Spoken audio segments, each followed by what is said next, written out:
Hi guys, എന്താ വിശേഷം? നിങ്ങൾ രാവിലെ എല്ലാവരും ചായ കുടിച്ചോ? ഞങ്ങൾ ചായ കുടിക്കാൻ പോകുന്നുള്ളൂ.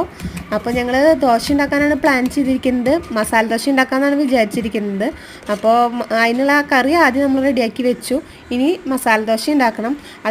പക്ഷേ ഒരു കാര്യമുണ്ട്, നമ്മുടെ പുത്രന് മസാല ദോശ ഒട്ടും ഇഷ്ടമല്ല. അവന് ഈ മഞ്ഞ സാധനങ്ങൾ, ഒട്ടണ സാധനങ്ങൾ അതൊന്നും ഇഷ്ടമല്ല. നല്ല ക്രിസ്പി ആയിട്ടുള്ള സാധനങ്ങളാണെങ്കിൽ മാത്രമേ. അപ്പോൾ അവന് വേണ്ടിയിട്ട് നമ്മൾ നെയ്ദോശ നല്ല ക്രിസ്പിയിൽ ഉണ്ടാക്കിയെടുക്കുകയാണ്. നെയ്യ് ഒഴിച്ചിങ്ങനെ ചൂട്ടിലിങ്ങനെ ഉണ്ടാക്കിയെടുത്ത് കഴിഞ്ഞാൽ അവനെ കഴിക്കേണ്ട എത്രയെന്ന് അവനെ പോലും അറിയില്ല.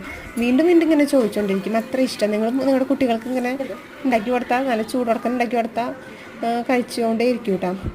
ഞങ്ങൾ പിന്നെ ദോശ ഉണ്ടാക്കുകയാണെന്ന് വെച്ചിട്ടുണ്ടെങ്കിൽ ഓൺ ദ സ്പോട്ടിൽ ഉണ്ടാക്കി കഴിക്കുള്ളൂ. ചൂടാറി കഴിഞ്ഞാൽ ഒറ്റ ആൾക്ക് ഇഷ്ടമല്ല. അപ്പോൾ ഓൺ ദ സ്പോട്ടിൽ ചായ കുടിക്കുമ്പോൾ ഞങ്ങളങ്ങനെ. ഇനി നമ്മൾ മസാല ദോശ ഉണ്ടാക്കാനാണ് പരിപാടി. ബാക്കി എല്ലാവർക്കും ഞങ്ങൾ മസാല ദോശയാണ് ഉണ്ടാക്കുന്നത്. നമ്മൾ മസാല ആദ്യം ഉണ്ടാക്കി വെച്ചിട്ടുണ്ടല്ലോ, അപ്പോൾ ചൂടുള്ള ആദ്യം നല്ലൊരു നെയ്യൊക്കെ ഒഴിച്ച് നന്നായി ഇതാക്കിയെടുത്തു. അതിലേക്ക് നമ്മൾ മസാല വരട്ടി അതിലിട്ട് ഒന്ന് മറിച്ചെടുക്കും. അപ്പോൾ നല്ല ക്രിസ്പി ആയിട്ടുള്ള മസാല ദോശ റെഡിയാണ്.